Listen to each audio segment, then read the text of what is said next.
প্রিয় ভিউয়ার্স, আপনাদের সবাইকে শুভেচ্ছা জানাচ্ছি। আজকে আমি আমার আলোচনায়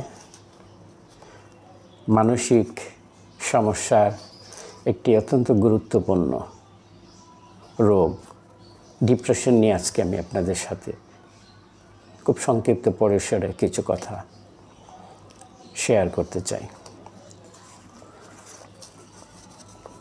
তাহলে চলুন আজকে আমরা একটু ডিপ্রেশন নিয়ে কথা বলি। ডিপ্রেশন শব্দটা বলতে যে হয়তোবা আমি বাংলা ইংরেজি একটু মিশ্রণ করে ফেলব, কারণ কিছু কিছু শব্দ বাংলার চেয়ে ইংরেজিতে আপনাদেরও বুঝতে কিংবা শুনতে অনেক ভালো লাগবে। তাই আমার এই সীমাবদ্ধতাটুকু আপনারা ক্ষমা সুন্দর দৃষ্টিতে দেখবেন। তাহলে চলুন আজকে আমরা একটু আলোচনা করি ডিপ্রেশনের উপর। ডিপ্রেশন কারোর মধ্যে হলে আমরা কিভাবে বুঝব?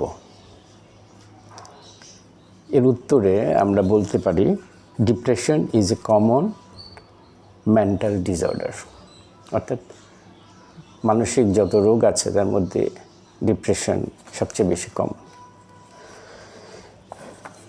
কারোর মধ্যে যদি আমরা এই লক্ষণগুলো দেখি তাহলে আমরা বুঝে নেব ওই মানুষটি ডিপ্রেশনের মধ্যে দিয়ে যাচ্ছে। যেমন loss of interest in activities or loss of pleasure, long period of time। অর্থাৎ দীর্ঘদিন ধরে কোনো ব্যক্তি যদি তার আনন্দের বিষয়গুলো কিংবা যে কাজগুলো করে তিনি আনন্দ পেতেন সে কাজগুলো থেকে বিরত থাকেন কিংবা সে কাজগুলো করার আগ্রহ হারিয়ে ফেলেন, তাহলে আমরা ধরে নিতে পারি উনি ডিপ্রেশনের মধ্যে দিয়ে যাচ্ছে। ডিপ্রেশন জীবনের সমস্ত জায়গাগুলোকেই কিন্তু ও আক্রান্ত করতে পারে। অর্থাৎ depression can affect all aspect in our life, যেমন রিলেশনশিপ প্রবলেমস, সম্পর্কের জায়গাগুলো with family, friends and community. তাছাড়া depression can lead to problem at school and at work, অর্থাৎ যারা স্কুলে পড়াশোনা করেন, বিশেষ করে শিশু কিশোর, তাদের স্কুলের কাজের সমস্যা, এবং যারা কর্মক্ষেত্রে আছেন তাদের কর্মের জায়গাটায় এই সমস্যাগুলো লক্ষ্য করা যায়। কার ডিপ্রেশন হতে পারে? এই প্রশ্নটার উত্তর হলো ডিপ্রেশন ক্যান হ্যাপেন এনিওয়ান, যে কারোর মধ্যেই এই ডিপ্রেশন হতে পারে। বিশেষ করে যেসব ব্যক্তি জীবনে বিভিন্নভাবে অ্যাবিউজ হয়েছেন, যেসব ব্যক্তি জীবনে অনেক কিছু লস করেছেন কিংবা বিভিন্ন চাপমূলক পরিস্থিতির মধ্যে দিয়ে যায়, তাদের বেশি ডিপ্রেশন হওয়ার সম্ভাবনা থাকে। কে বেশি ডিপ্রেশনে ভোগেন? বলা হয়ে থাকে পুরুষের চেয়ে মহিলারা বেশি ডিপ্রেশনে ভোগেন। এবার আমরা একটু আলোচনা করি ডিপ্রেশন এর মেইন কারণ কি। ডিপ্রেশনের অনেক কারণ থাকতে পারে, সেখান থেকে আমরা প্রধান কয়েকটি কারণ এখানে তুলে ধরার চেষ্টা করছি। প্রথম যে কারণটি সেটা স্ট্রেসফুল লাইফ ইভেন্টস। জীবনের বিভিন্ন চাপমূলক ঘটনাসমূহ, অর্থাৎ জটিল অভিজ্ঞতা সমূহ, তার মধ্যে হতে পারে প্রিয়জনের মৃত্যু, মানসিক আঘাত বা কষ্ট, বিচ্ছিন্ন হয়ে পড়া, আইসোলেশন, এবং যারা সহযোগিতার অভাব যাদের আছে বা লেক অফ সাপোর্ট, ডিপ্রেশন জন্য এগুলো অন্যতম কারণ হিসেবে বিবেচিত হতে পারে। তাছাড়া আরও যেসব কারণগুলো ডিপ্রেশনের জন্য বিবেচনা করা যেতে পারে তা হলো মেডিকেল কন্ডিশনস, অর্থাৎ যারা দীর্ঘদিন ধরে জটিল ব্যথা অর্থাৎ ক্রনিক পেইন এবং ক্রনিক ডায়াবেটিক্স রোগী যারা আছেন তাদের ডিপ্রেশন হতে পারে। আবার কখনো কখনো কোনো ঔষধ খেলেও ডিপ্রেশন হতে পারে। আমরা এবার ডিপ্রেশনের কিছু সিমটম নিয়ে আলোচনা করি, যা খুব সহজেই আমরা কারোর মধ্যে ডিপ্রেশন আছে কিনা আমরা বুঝতে পারি। তাহলে ডিপ্রেশনের সিমটমগুলোর মধ্যে আমরা বলতে পারি ডিপ্রেশনের মূল 7টি লক্ষণের কথা এখানে আমরা আলোচনা করছি। এই 7টি লক্ষণ বা সিমটমস যদি কারো মধ্যে আমরা লক্ষ্য করি তাহলে আমাদের এই বিষয়গুলো কখনো ইগনোর করা যাবে না, অর্থাৎ ওই ব্যক্তিটির মানসিক সহযোগিতা অর্থাৎ ওনার চিকিৎসা প্রয়োজন হবে। তাহলে সিমটমগুলোর মধ্যে যা দেখা যায় তাহলে avoid friends or beloved activities, অর্থাৎ ব্যক্তির বন্ধুবান্ধব এড়িয়ে চলা বা যে সমস্ত কাজ তিনি পছন্দ করতেন ভালোবাসতেন সে সমস্ত কাজগুলো এড়িয়ে চলে যদি কোনো ব্যক্তি, তাহলে আমরা ধরে নেব উনি বিষণ্ণতায় ভুগছেন।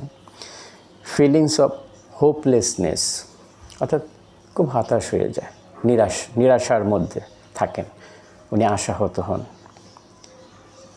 Trouble sleeping or excessive sleeping, অর্থাৎ যাদের ঘুমের সমস্যা, অর্থাৎ ঘুম ভেঙে যায় বা ঘুমাতে পারে না, ঘুম আসে না, কিংবা এমনও হতে পারে কেউ অনেক ঘুমায়, এক্সেসিভ স্লিপিং, এটাও কিন্তু ডিপ্রেশনের একটা লক্ষণ। Low energy or loss of motivation, অর্থাৎ যাদের মধ্যে যারা খুব নিজেদেরকে খুব দুর্বল লাগে কিংবা তারা কোনো কিছু করার আগ্রহ হারিয়ে ফেলেন যে সমস্ত ব্যক্তি, এটাও কিন্তু ডিপ্রেশনের একটি লক্ষণ। Lost appetite or binge eating, অর্থাৎ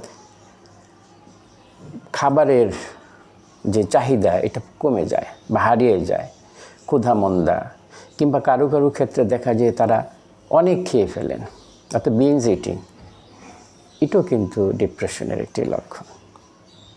তাছাড়া ডিফিকাল্টি উইথ কনসেন্ট্রেশন, অর্থাৎ তারা মনোযোগ দিতে পারেন না, মনোযোগের সমস্যা হয়ে যায়।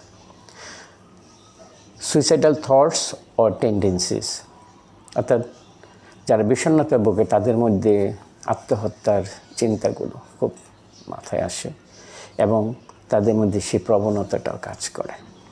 এই সমস্ত সিমটমগুলো যদি আমরা কোনো ব্যক্তির মধ্যে লক্ষ্য করি তাহলে আমরা মোটা দাগে বলতে পারি ওই ব্যক্তিটি বিষণ্ণতা বা ডিপ্রেশনের মধ্যে দিয়ে যাচ্ছে। ডিপ্রেশনের চিকিৎসা